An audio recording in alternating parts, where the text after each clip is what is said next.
Okay, we're back again. It is Atlanta Discuss. Yes, Atlanta Discuss. We're always discussing. Like we said before, we're going to have a 5-part series, State of the Nation. Initially, spoke to Professor Nwakobia. We discussed the politics of the nation, what is unraveling, State of the Nation. Yes, that was part 1. Part 2, we spoke to Jumoke Akitelo, who also look at the holistically at the moral implication of where we got to where we are as Nigeria. I've been accused by so many people that why Nigeria all the time by my African friends, but I always tell them Nigeria is still and remains the largest concentration of Black people on the planet. And in another few years to come, Nigeria might be the third most populated country in the world. And everybody agrees with me that if Nigeria gets it well, Nigeria gets its act together, the whole of the African continent will get its act together. So today, it's part 3 in our series, and we're talking to another fantastic guy, erudite scholar, is slay stereotype, break barriers. He's very good at what he does. His name is Mazi Tochukwu Ezioke. He's the CEO of JJ Media. Mazi, welcome to Atlanta Discuss. Thank you very much, my brother. Thank you. And I'm happy to be your guest today. Okay, fantastic. We are equally excited, and we're in the same space, so we have a lot to learn from you. And when we talk about state of the nation, the media plays a very vital role. It's the fourth estate of the realm, like they always say. But the social media, it's where we're going to look at and whether it can be regulated and all that. But Mazi is a political economics and analyst, so you can see that he has background he's very educated. He's an international project management consultant also. Like I said earlier, he's the CEO of JJ Media, and he was, of course, one of the pioneers of the Obidients movement. So, Mazi, welcome to Atlanta Discuss. Thank you very much. Delighted to be here. So, all right, great. So, we always go for the jugular. We go straight to the point. We kick the gun running. But it's always important to add, at Atlanta Discuss, we embrace all facets of humanity to disseminate positive news about a lot of bad news. We give a voice to the unheard always. We balance the information equation. We discuss IT, politics, and even faith-based issues. We do not shy away from the fact. We like to bring people here that slay stereotype, people that are true to power. We just say the way it is. Doesn't matter what it is. The facts are just the fact. So, Mazi, in your profile I've been reading, I've saw that you're a pioneer member of the Obedience movement. What are these Obedients? Can you tell us, in your home, who are the Obedients? Well, the Obedients are simple Nigerians who are dissatisfied with the current way things are happening in Nigeria. Obviously, you open the newspapers every day and you feel that things are not right. So it's an aggregation of partyless people who are dissatisfied with what is happening in the Nigeria political sphere. So if you look at it, actually, you will know that these individuals belongs to no political party, right? Majority of them. Mm-hmm. Now, and they, as it will be for 2023, they chose a man whom they believed in his competence and his character, and they decided to support him. So interesting. Do this Obedience, do they fall within the generational, lineage, age brackets? No, Obedients are actually across the spectrum. They are majorly young Nigerians, but you have, age is not a barrier. You have people who are aged and at the same time dissatisfied with Nigeria. And you have people who are middle age. You have young Nigeria. Actually, in the last election, we had the first-time voters, in the majority as well. People who came out for the first time. People who came out as an overshoot of the NSAS, because NSAS was when the people, the young ones, actually for the first time in a long while, vocalized, or rather, put into action the things they've been complaining on the Twitter spaces, now X space. So you look at it, there are individuals who are obviously aged, and there are individuals who are young, but they have a common denominator. And that denominator is that they want a better Nigeria by any means necessary. So do you think Peter Gregory won the last election? Well, according to INEC, he came third. But there is a question which they know we keep posing to them. If he didn't win the election, why did they give instructions for certain things to happen at about 1:30 on time? Why did they have to disenfranchise so many Nigerians? What they saw in the last election actually shook the powers that be, because for a long time they never believed that Nigerians, irrespective of their religious and ethnic divide, would come to that realization to say, actually, those who are holding us down are less than 1% of votes. So if we aggregate our votes and if we push forward, we can actually take this. And they did. But obviously, in an election where you have the presidential, the House of Rep, and the Senate, and suddenly 2 went well, the other one stopped. Well, I think we can actually know what actually happened there without saying it. So, to short answer to your question, we knew we won the election, but the authorities at the empire actually decided otherwise. Okay, before we go to the integrity of media, social media, what have you, let me ask you another follow-up question on that.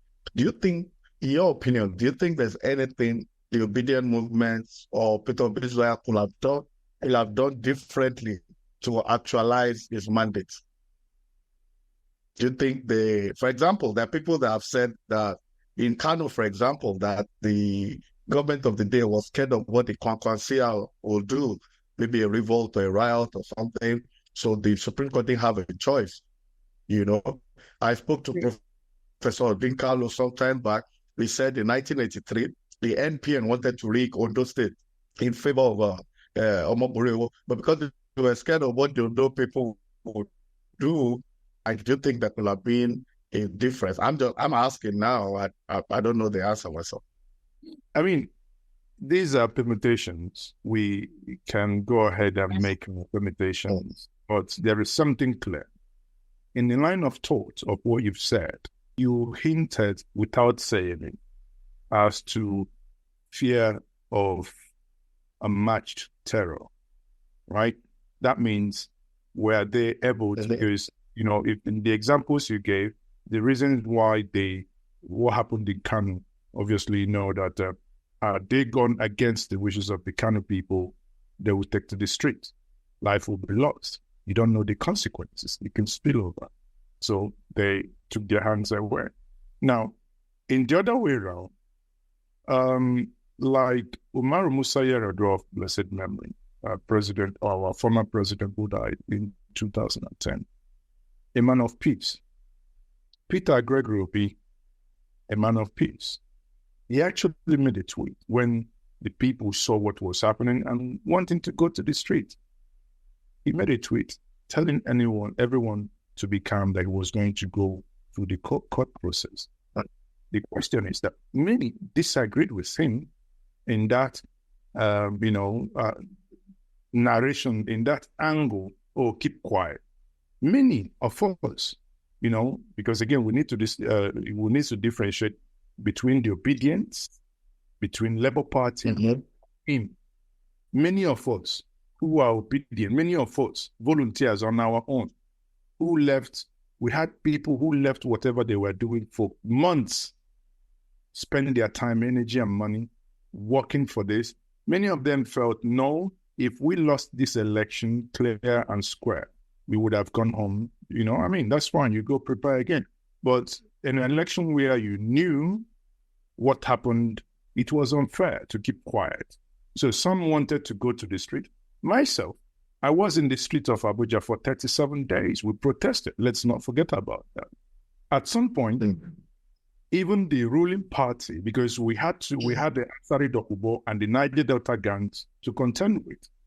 Myself and Dr. Mo, in one of those times that we were at the Unity Fountain in Abuja, other turn to Hilton, they, came with knife to stab us. But luckily, we had bodyguards, and those bodyguards apprehended them and handed the individuals over to us. So now, if you put all these things together, considering the interview, the vice presidential candidate, Dr. Dati Baba Ahmed, granted, when he was saying, do not swear this man in because XYZ haven't been met, even at that point, everyone was apprehensive. And it is a clear case that had we gone on through that trajectory, we may not be enjoying the peace we're enjoying today, right? We don't know what would have happened.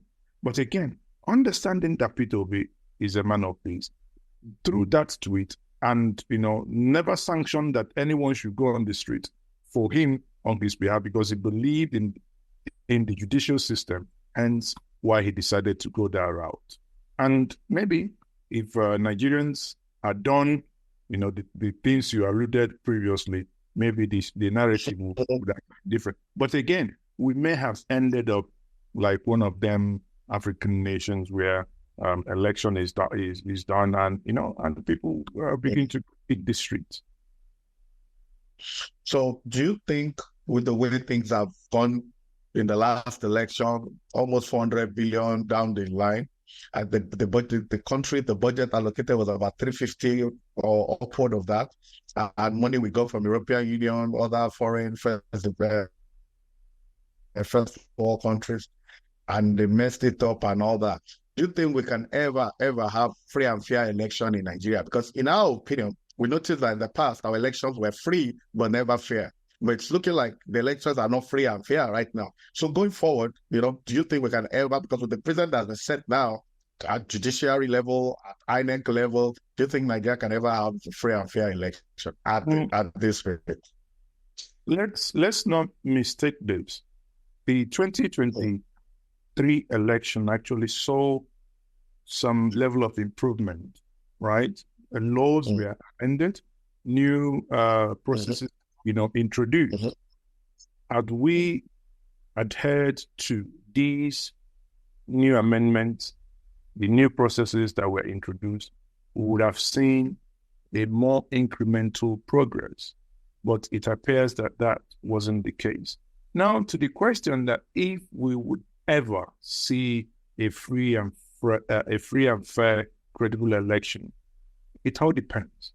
From the things we saw in 2023, myself being in the field for many months, I can tell you this.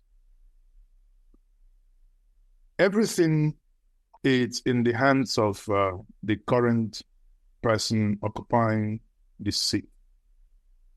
As long as he is going to contest or he's looking to contest in 2027, there will be no changes.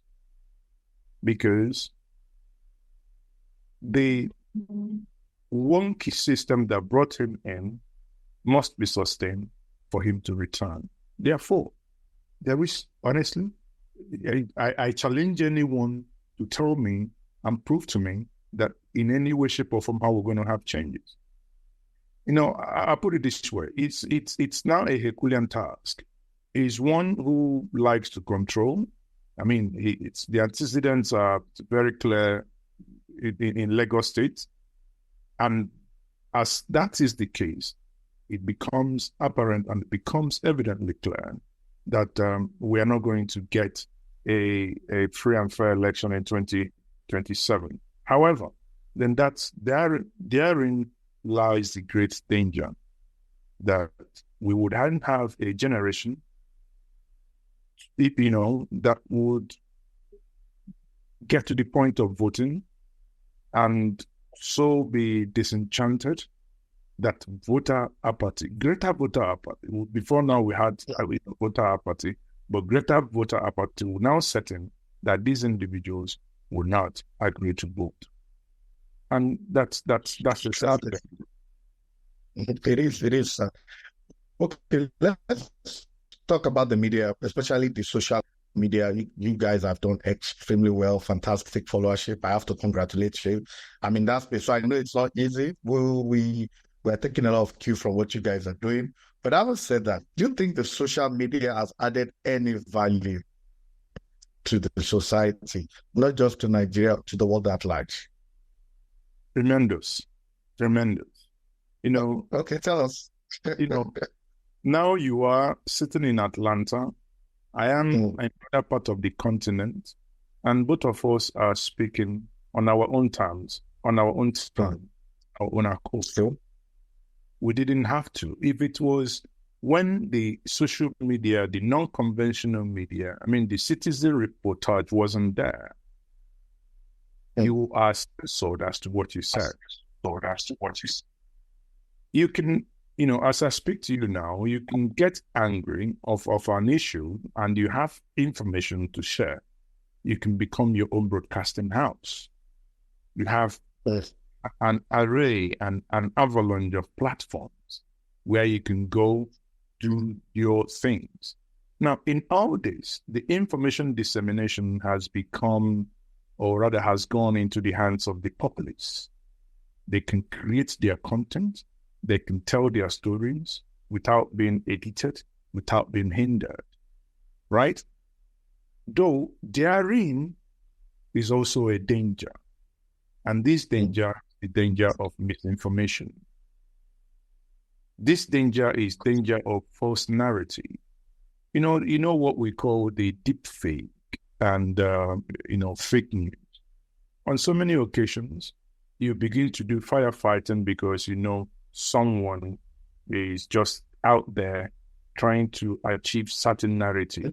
For instance, before the election, a couple of days before the election, there was this social media post targeted the North. We believe that was done by the PDP. They started sharing the photos of when Peter Obi ran with Atiku in 2019, saying that Peter Obi has stepped down, that he's no longer in the race. Now, no media house, no conventional media house will carry such nonsense. But because, again, the social media becoming so unconventional, obviously, or rather it's unconventional, people do have burner accounts. So, they've garnered a lot of followers. They can, hide under their keyboard and push such narratives. Again, like I said, the issue there becomes an issue of control. How do you deal with that eventually? But social media, in terms of the last election, just like in many other things in Nigeria, has really, really propelled Nigeria. I mean, we sat in many continents of the world. The Obidient, right? It's such a global phenomenon. With the power of social media, we achieved what we achieved. When you go look at the accounts that was presented, look at how much was budgeted for media.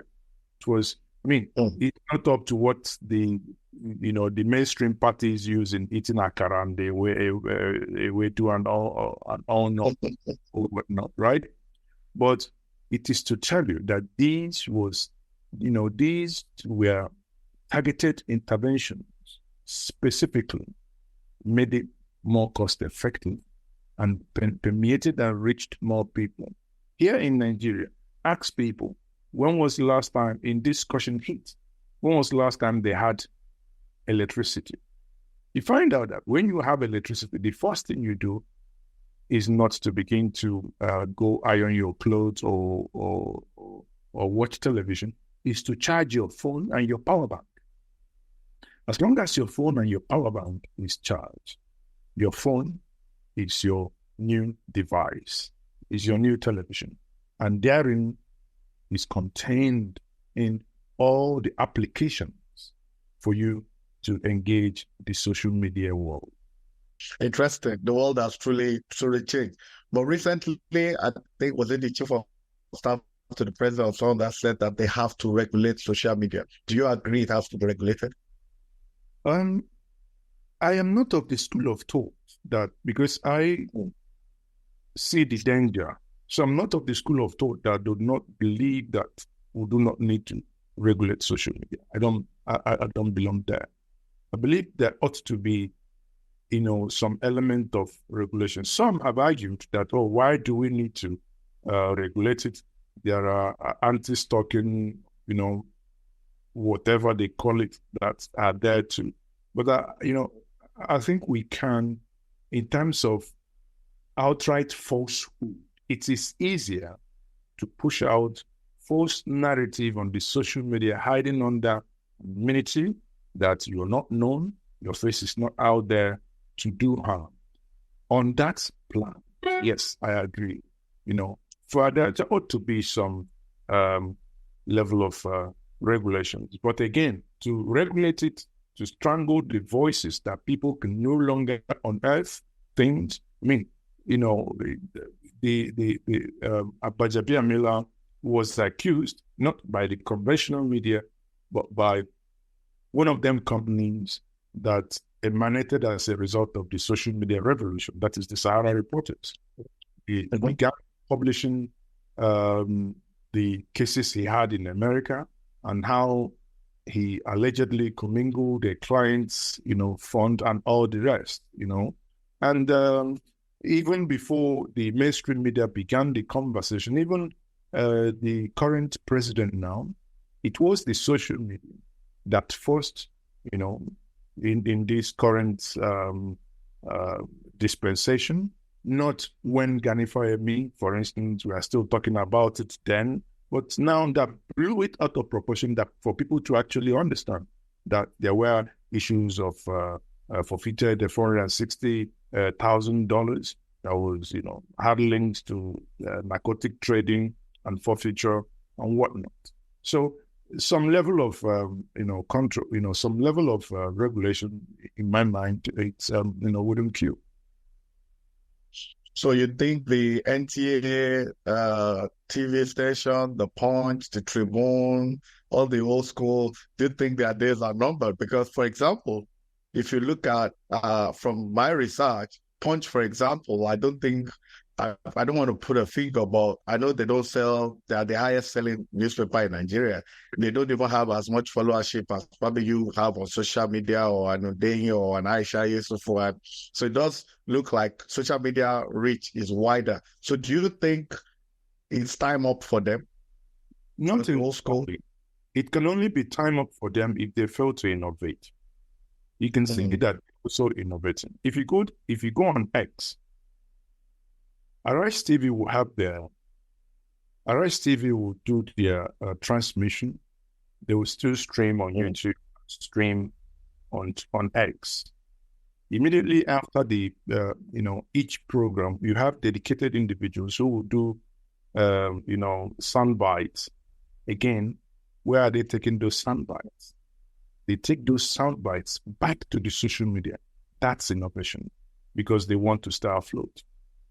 Before a year ago, NTA was almost dead, but I don't know, someone obviously was able to whisper to them that that's game over. Nobody's going to. We used to joke about it while I was a staff there, though I was a staff there in 1999, 2000, when we had, programs like the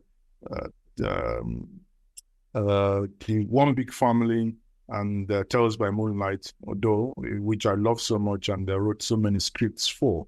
My boss then was Sadiq Daba of blessed memory.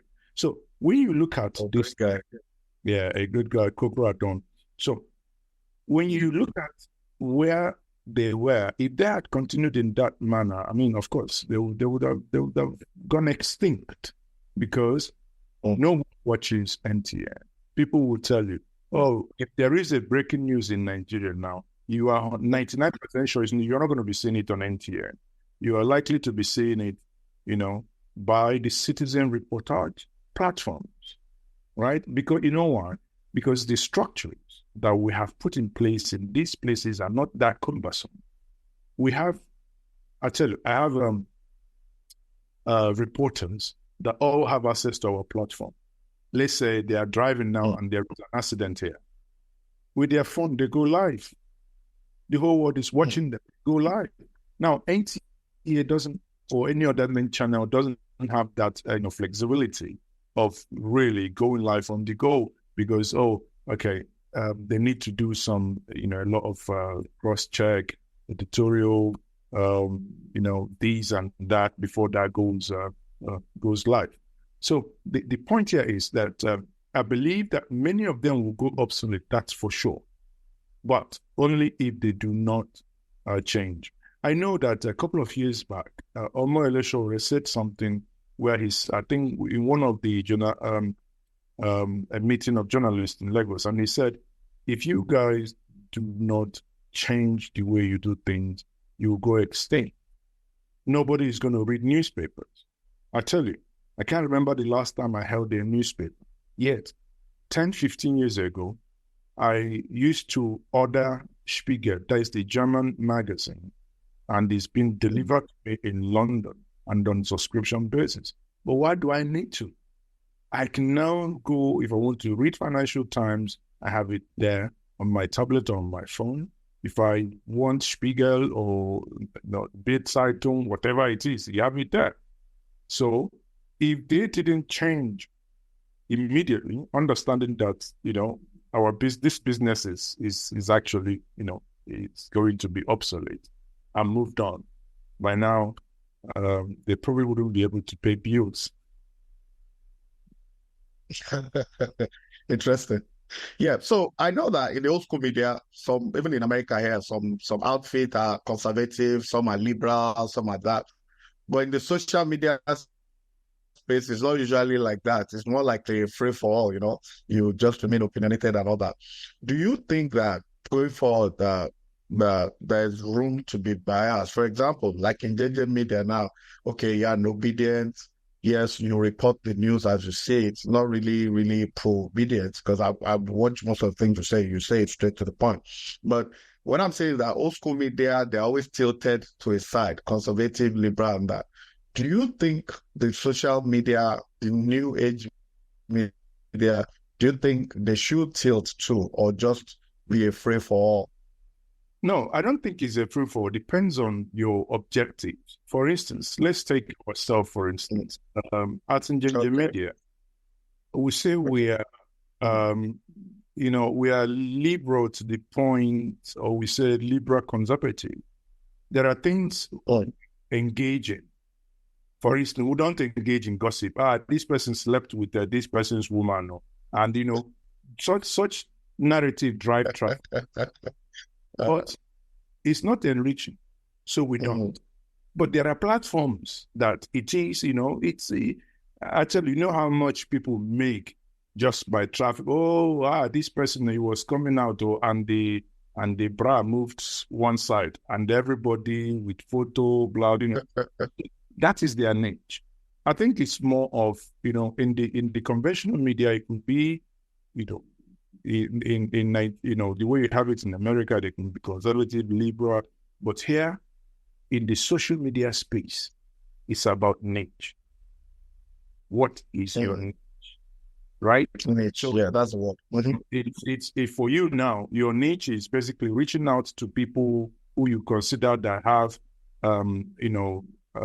opinion about issues of interest to you, to sit them down and do a one-on-one with them, because that's your niche. That's your area of specialization. Last Christmas, my friend's daughter walked up to me, said, "Uncle, I've been hearing about your channel, and I went on YouTube. Wow, you have so many followers. But Uncle, that's boring." I said, "Why is it boring?" Every time you people are talking about Nigerian stuff that I don't understand. You see, that's the niche. But were there to be a platform where you can ride on, you can maybe Kiddies channel, then she would have, loved it, and maybe you have more children coming there. So I think for the social media, it's about niche, and for the conventional media, probably maybe because America or Europe, but in Nigeria as well, I think it's not necessarily about niche. They deal more with, independent and the people that tilt towards the government. And most times they can't do without it because government brings the most needed revenue.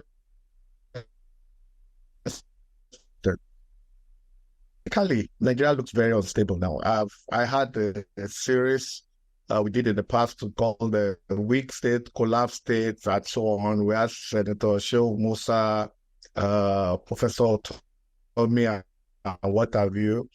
A lot of them agree that, Nigeria is not a failed state yet. It's weak, but it's collapsing, and things don't look very, very well, And one, as well as I do, the Naira is not doing well. We're not particularly producing anything. Even the crude oil that we have, we're not firing at full throttle. Now, where do you think we got to? This problem didn't just start. Even the PDP guys, they organize a lot of horrible elections too. So, in as much as we know that APC is not top prime for organizing anything, but these problems have been there. But in your opinion, where do you think Nigeria actually got you wrong? And how do you think we can get out of all this more? We can't just keep going on like this. But we'll keep going on like that, right? Now, your question, let me start by saying, when you look at your time. Yeah. Well, when you look at Nigeria, you said, would Nigeria survive? I laugh. You know why? Nigeria will survive. You see, I have come to realize many people will not agree, but this is based on my observation. Those who worry so much about Nigeria and Nigerians are the Nigerians in the diaspora. I repeat, those who worry more about Nigeria and Nigerians are the Nigerians in diaspora. These people here, all of us here, nah. You mentioned Professor Chris. I know, call him. He will tell you our conversation that we won't have to bet. After the election, everybody, private conversation, people, no, Nigerians will not take it, this, bus. I was on the streets. I protested in Abuja. Nearly lost my life for that. Nigerians no care. As far back as 1970, Fela already sang about it. They know one died, Mama did for house. I won't, nobody. So, will Nigeria continue in this trajectory? Yes, Nigeria will continue in this trajectory. A criminal enterprise, an asylum run by lunatics. It will continue. Sorry to break your heart. It will continue in this trajectory because I have not seen purposeful leadership. Do you know, when we talk about when men like Awolowo, M.I. Obara, Dr. Nanda Azikiwe, men who, buried their head. Sometimes I read Awolowo's writing and I feel like, man, this guy must be something else. He sat down, he put down his thoughts, the things he was saying, the things happened. Now, how come a nation, suddenly we realize that headsmen are overrunning us? For how many years now, we haven't found a solution to it? Something that is threatening to break your country. You haven't found a solution to it. Trying to find a solution under Buhari with the livestock initiative. Then proposed by former President Professor Yemi Osinbajo, you get bastardized, you go back to square one. Nigeria is not a failed state. Nigeria is a failing state. And Nigeria, in my view, continue to be a failing state until we get it right, until we have purposeful leadership. How come we have a president and we have people that have governed us who, as we speak now, I do not know if the president that governs you today or that lords it over you has declared his assets? Do you have a copy? Is it too much for someone, for prudence to, just bring an element of what Yaradua did? When you have someone who is purposeful, you see approach and how things are approached different. How can you talk about Nigeria and getting better when people are hungry? You have both APC, Labour, NMPP, all of them, YPP, everybody, they talk about 160 million naira for a car.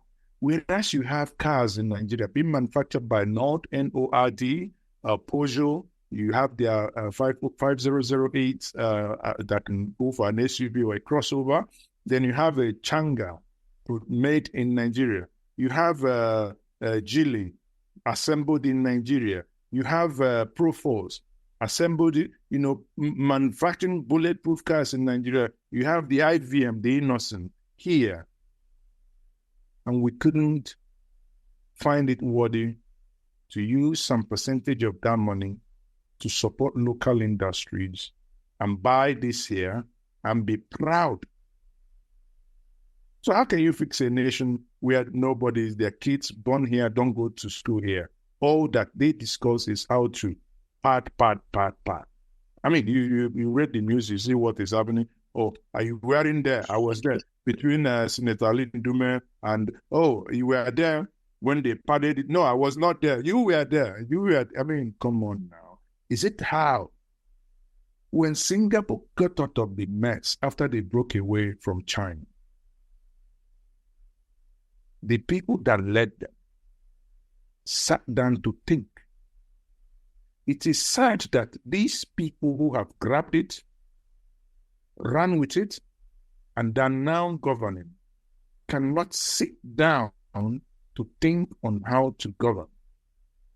You can see by the actions that the only thing they think of now is 2027, and that will make you cry. By the way, you hear the monies being spent, the monies they loot here. Look, you wake up, you hear, in the last 4-5 years, over 30 trillion printed. I didn't approve that this person authored the signature of a president and we stole money. Now tell me, the government is 10 years in office. Tell me a single hype, don't give me two, just one, that you can remember, that you know. How do you deter? We're going to probe 29 trillion ways and means of money printed. Who is telling you that Akpabio? The same Akpabio. Have you forgotten off your mic saga? The same Akpabio who was the manager of Niger Delta when NDGDC was into a crisis, and they said they were ordering forensic audit. Have you seen the report of that audit? No one. So, it's not only about this government, in fairness. It's not only about the APC. It's not about Tinubu or Buhari. But there is something that I believe all of us would agree. The APC brought incompetence to a new height, starting from Buhari. After 8 months in office, I penned an article then that Buhari was the waste of space. And so, people berated me that I was too quick. I said, no, you know why? When I wrote him off after 8 months, when he began to give appointment and the way he treated the people of the Southeast, I said to myself, if you're a father and you have 6 children, and you do this thing that you did until your child have to call your attention. Dad, I haven't gotten anything here. Then you look at that child, you keep quiet and you keep going. It's either you are not qualified to be a child, a father, or you are outright demented. And I wrote him off. And I only blame those who knew that this man was just wasting everybody's time.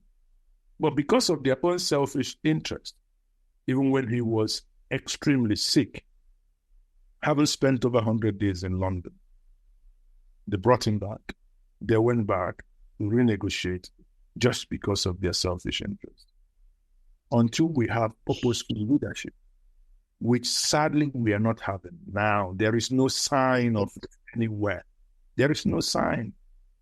There is no sign. Sadly, there is no sign. Okay, so two things you've said that I'm picking from now. You said the diasporas are the ones that are always worried. The people in Nigeria are not worried. So the key word there is people. Yeah. Now, the second word there is that there's been failure of leadership across board. So our leaders are failed, the people too are docile. So it's a failure of the people and the leadership. So if I combine that together, it means, technically speaking, that might mean all hope is lost. The people will not live up to the billing. There would never be quality leadership now in the future. And I'm sure what you mean by leadership is real servant leadership, character, competence, and what have you. And based on what you have seen in the past election and previous election, it does look like it will never happen. So where will all this take Nigeria to at the end of the day? I mean, it might just end up being a glorified Eritrea or Somalia for some, because it's really getting, hunger is in the land. I mean, there's no rolling plan. Just in the last 2 days, so this accusation of padding 3 trillion and all that, in a lot of countries, there will have been operas, everybody will be on the street and all that, but people just take it as normal. So where do you think the ship of state will land? You agree, I mean, you've said, that you don't see anything that's going to change. But a nation going down, as far as I can remember, even during Shagari, we're going down, we're just patching. Now we're at a stage that is almost a point of no return. And I think we're battered almost beyond repairs. Where does this take us at the end of the day? Nowhere. Wow. Again, until, you see, why I say the people...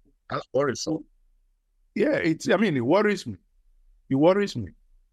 Listen, in 2010, I bought a property in Abuja, with then living in England, with the sole purpose of relocation.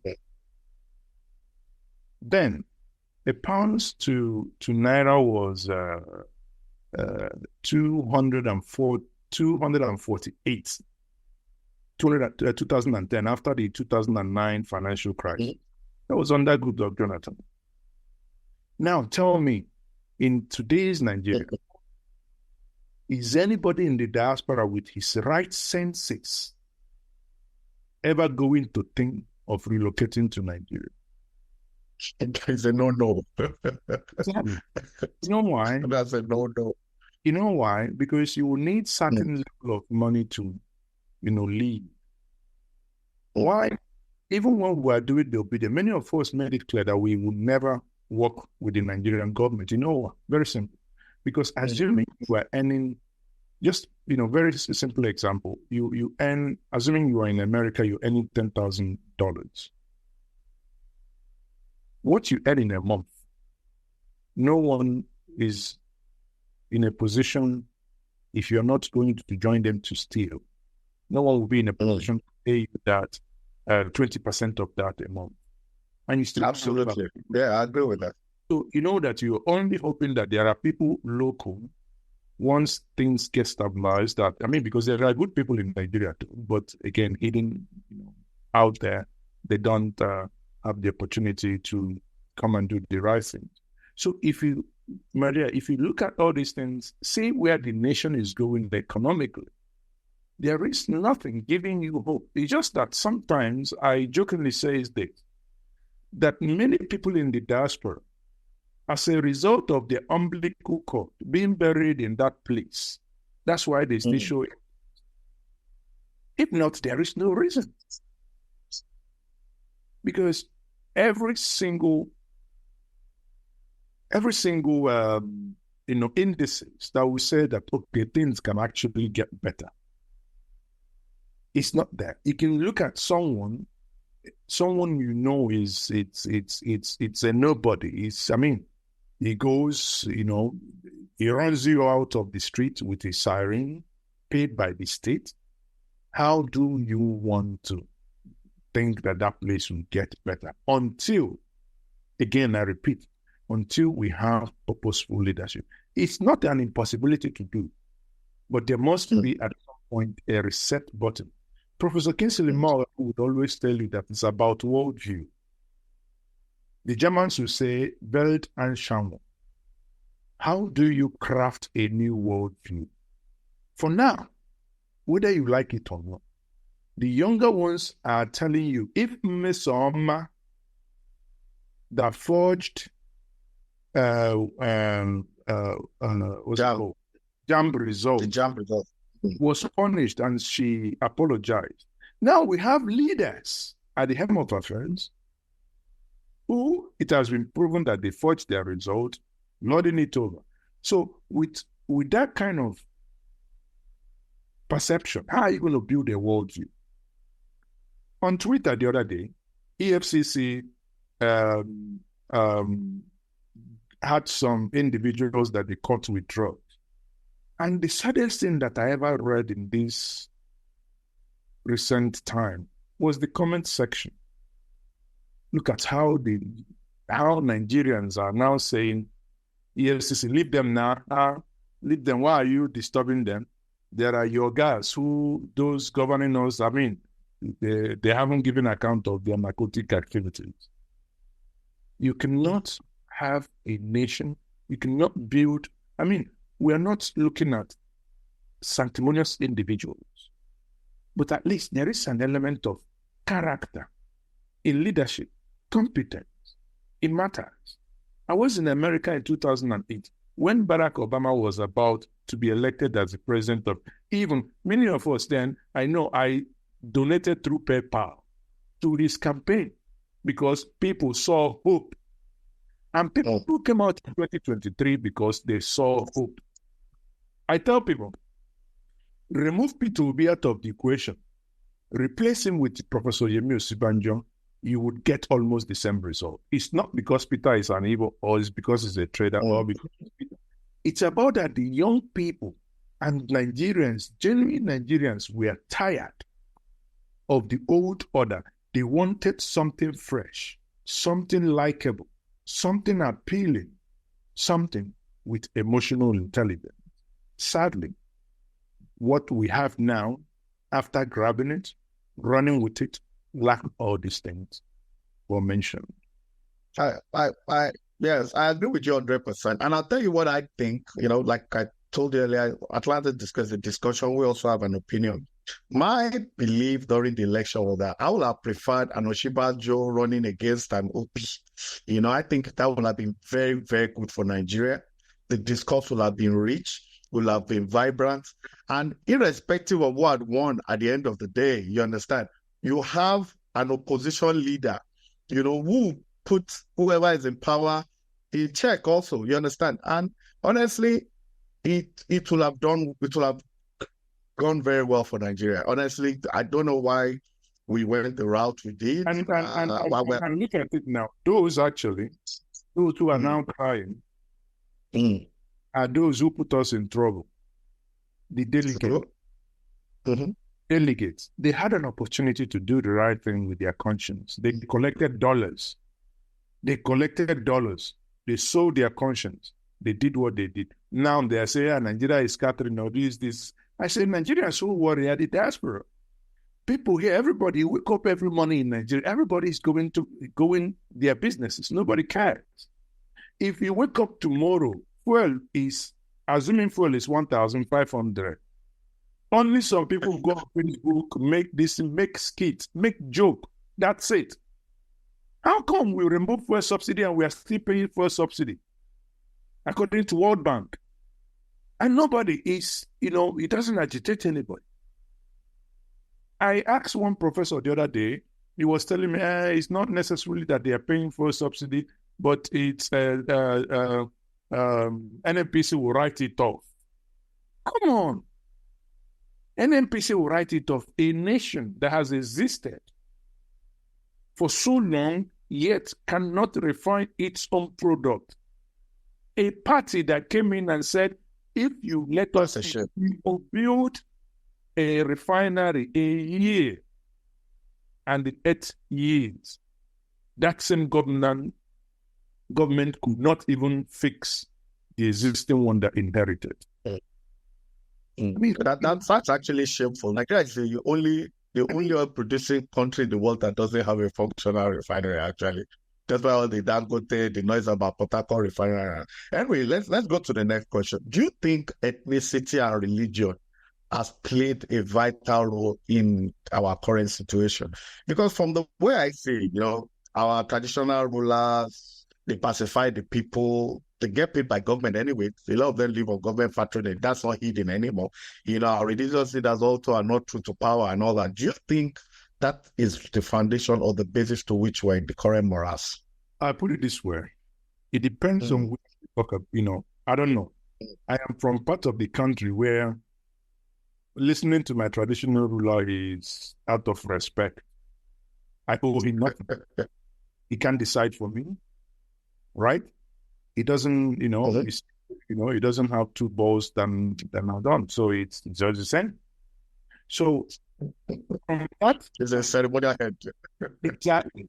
So it's not for that. For me, it's awkward discussing about traditional rulers, whether their opinion is their opinion, has nothing, cannot control and determines nothing in my part. Yeah, but in the north and some part of the southwest, it's what they said. Now, in some part of Nigeria, some part of southwest, they can influence opinion. But again, to say that if their docility or involvement changes nothing, because it's only opinion. Emir of Kano, he doesn't like being called the former Emir of Kano. That is Sanusi Lamido Sanusi. SNS, yeah. Good guy. He was dethroned. And why? Because they think he was, he was running his mouth too much. He had opinion. He could criticize. And they removed him. Yes, it was removed. Heaven did not fall. Today, he's no longer Emir. So, because the chieftaincy structure has it that these traditional rulers are under the local government authority, even when they are older than the current government. But that is the way structurally they have been put into. So the fear of being removed makes them really, get to do certain things. But what I don't agree is that maybe they won't do things because of they get paid by the government. I'm not aware that they're being paid something substantial. I mean, in my state of Anambra, I think they get something less than 100,000, about 100,000 a month. I mean, 100,000 can't even flow. If I drive into a petrol station now, I spend about 65,000, between 60, 65,000, depending on the price to fill up the tank. So you just max twice, you fill up your tank, the 100,000 is gone. So I don't think that's entirely that. But I think it's an inherent culture that we have inherited over time, that the traditional institutions have been made to not to see those in authority as those that they have the capacity to criticize. Over time. What about the religious leaders? Campaign. I had an interview with a prophet, I think he said Prophet Dami or whatever. When I read the comment, I want to sometimes puke. Because the people are saying, man, I say, why are you interrogating the man of God that way? Why are you? I'm like, I was actually being calm because If I had done Touch not my anointed, yeah. exactly.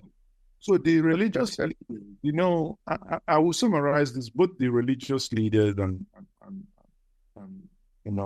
because the religious leaders, they do a lot of things that if you say the things that you're not supposed to say, Fela will say they go open book for you.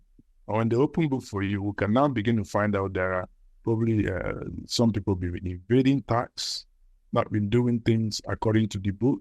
So, I mean, government has so many ways of getting to people. It now boils down and ends at the point where people will now say it is un-African to speak while eating. Interesting. So we're still on Atlantic Discourse. We've been talking to Mazi Tochukwu Ezeuke, the CEO of India Media. Great guy. Fantastic discussion so far. Well, I have one more question for you, though. You're Igbo, you're from Anambra State, and all that. Are Igbos truly marginalized in Nigeria?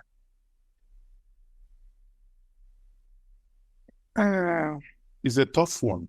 You know why I say a tough one? Please. You need to apply timeline to it. When you talk about marginal, depends on who you're talking to. Being marginalized is like saying, are the Afro-Americans in America being marginalized?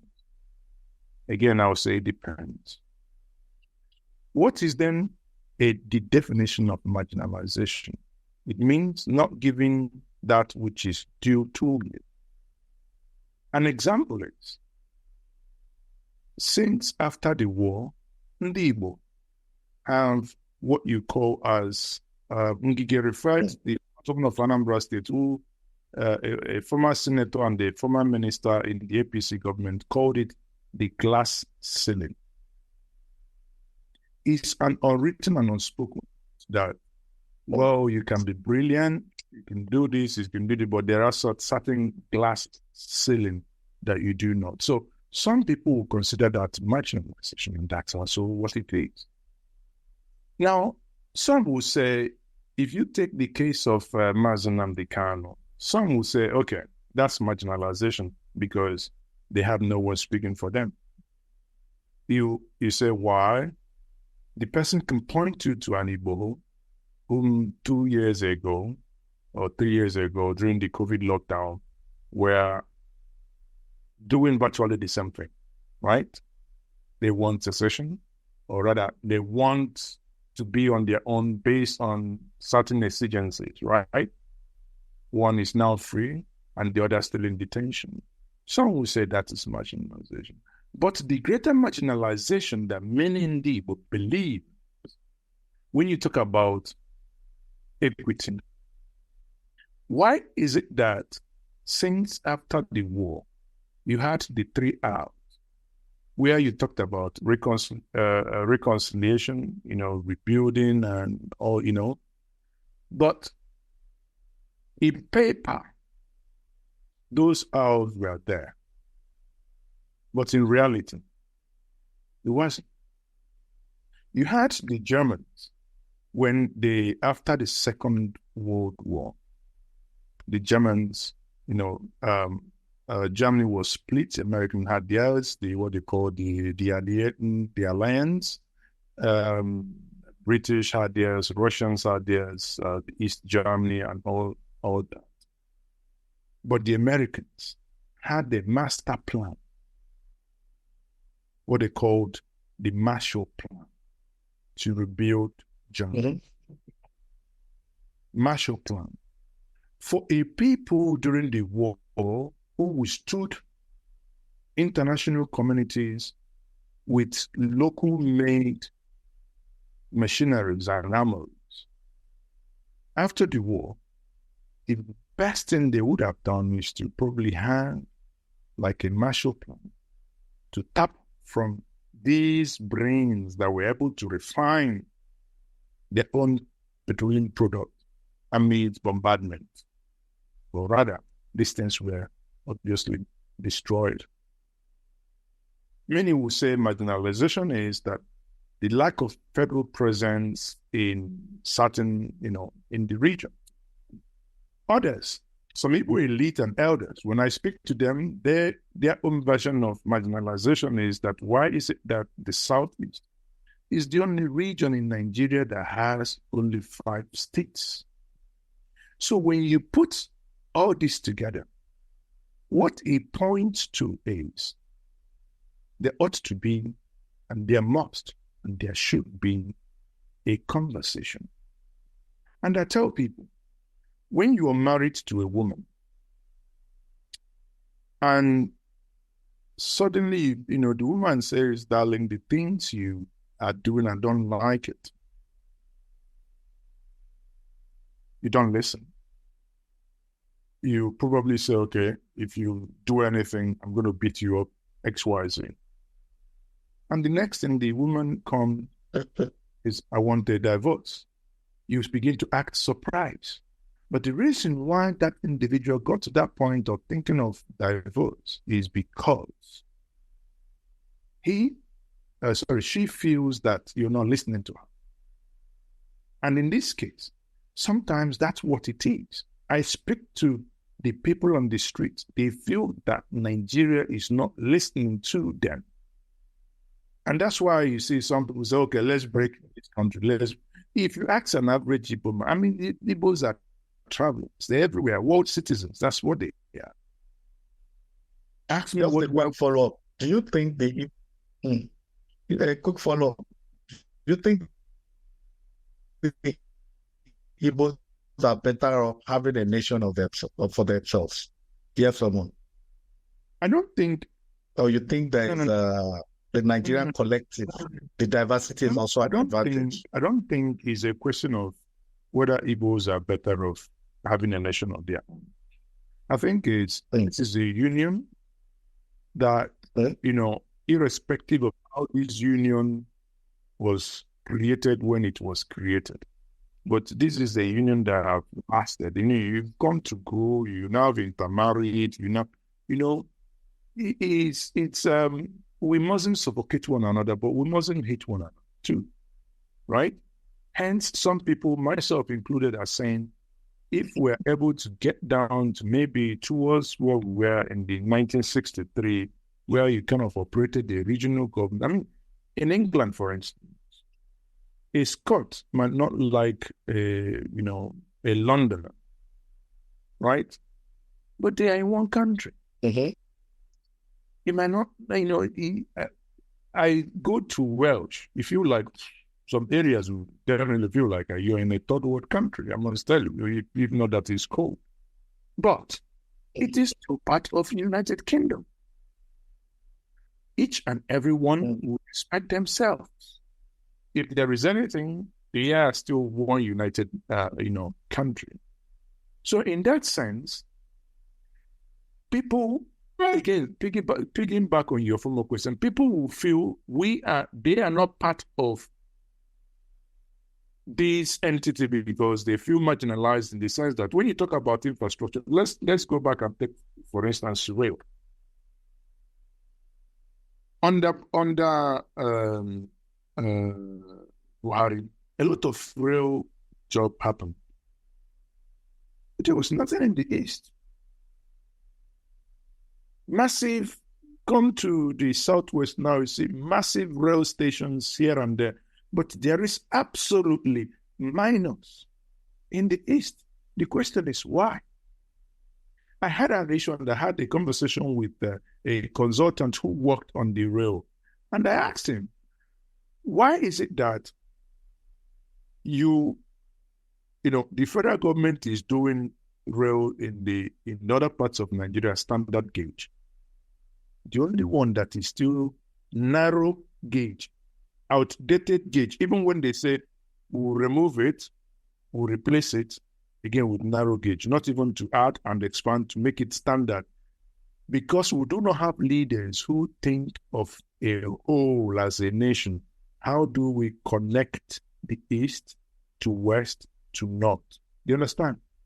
If not, we should be sitting down and saying, okay, if I leave Port Harcourt, how do I get into Kogi, Lokoja by rail and they hit Abuja. Leave Abuja, hit Lagos. Oh. Leave Lagos, hit Ibadan. Leave Ibadan, hit Kwara, and to Medugri. That's what should be bothering us. But we know.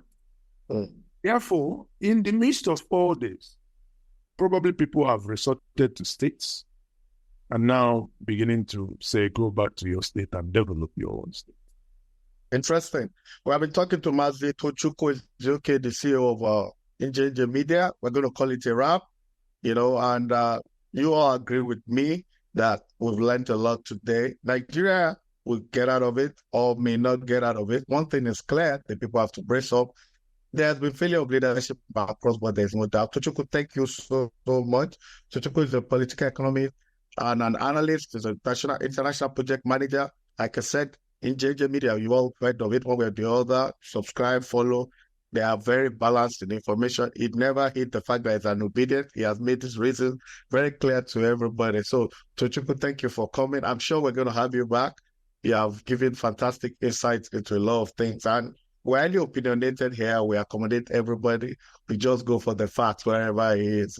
So thank you very much. That's the end of State of the Nation Part 3. Next week, we're going to come with State of the Nation. You're most welcome. You're most welcome. We're going to come with State of Nation Part 4. So with another fantastic guest, Tochukwu, thank you for coming. It's a wrap. Thank you, Asia. Thank you, Antarctica. Thank you, Africa. Thank you, Australia. Thank you, Europe. Thank you, North America. Thank you, South America. Thank you for your loyalty. Atlantic Discourse is a wrap. Thank you, Tochukwu. Bye, everybody. God bless you all.